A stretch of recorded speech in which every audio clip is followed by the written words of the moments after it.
Everybody talks about achieving work-life balance. It is the holy grail of ambitious people and a constant struggle. The problem is that it is a horrible metaphor and will do you a lot of harm. Stick around to find out a better way to look at making all of your life work together.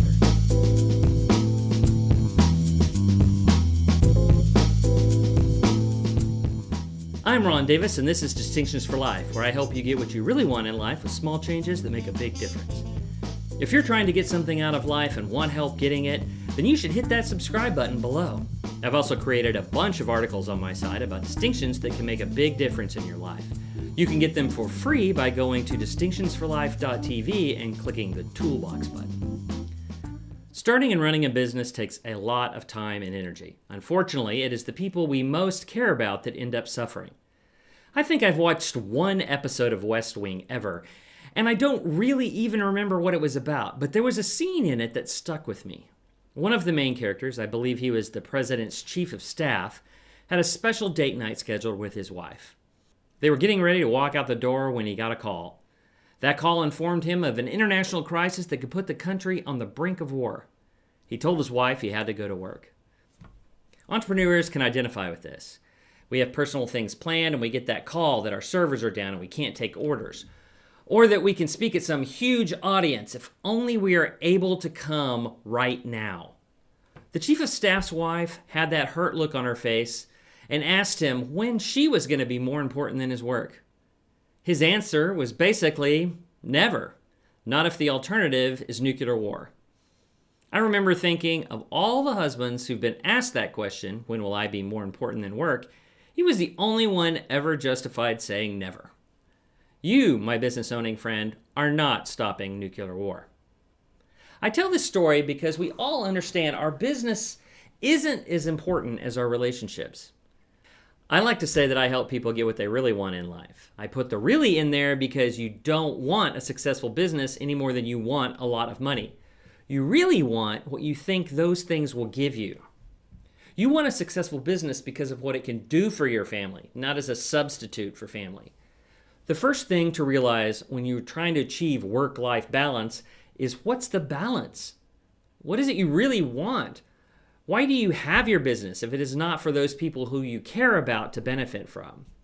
Which brings me to another problem with work-life balance. Balance is overrated. You want to be the best guitarist in the world? You don't do that by being balanced. You do it by being obsessed. You will not build a world-class business with just a little bit of time and a little bit of work. You will only do it by massive effort, unbalanced effort. So, if our family and relationships need to be as important as our business, and success requires obsession and unbalanced effort, how can we achieve work-life balance? You can't. It's a false belief, a bad metaphor. Don't try and put your work and your life, whatever that is. What does it mean if your work is not part of your life? That doesn't even make sense. No, you need to integrate your work and your life. In all aspects of your life, you are going to make trade-offs of time and effort. In your work, there's always going to be more than you can do. More things to do than time to do them and energy to do them. And that's true in your personal life as well. You can't say yes to everything. Your kids can't do everything that is available for them to do and have you there. So, you need to lump everything in your life into one big pile and then prioritize them based on what outcomes you want. Sometimes you've got to stop nuclear war at the office and sacrifice your kid's recital.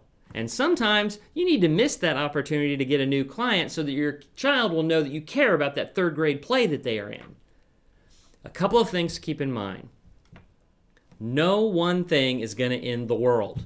You miss a single recital and your kid will not grow up to be a serial killer.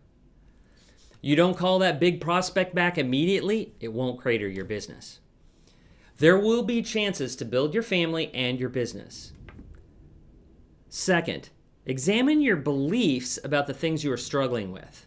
A lot of times we are broken up because we believe that a good parent has to make every baseball team. Because of that belief, we feel tremendous guilt if we miss one. But that's in our head and not necessarily in our kids' head. Find out the truth by asking them. Let them be part of that decision between what you have to do at work and their baseball game. Question of the day. How do you make work part of your life? Thanks for watching today. If you liked what you saw, give me a thumbs up. If you want more, click on the subscribe button and visit the DFL Toolbox link in the description.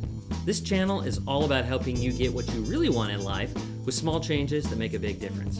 Until next time, stop making your work an opponent of your life. On to burn!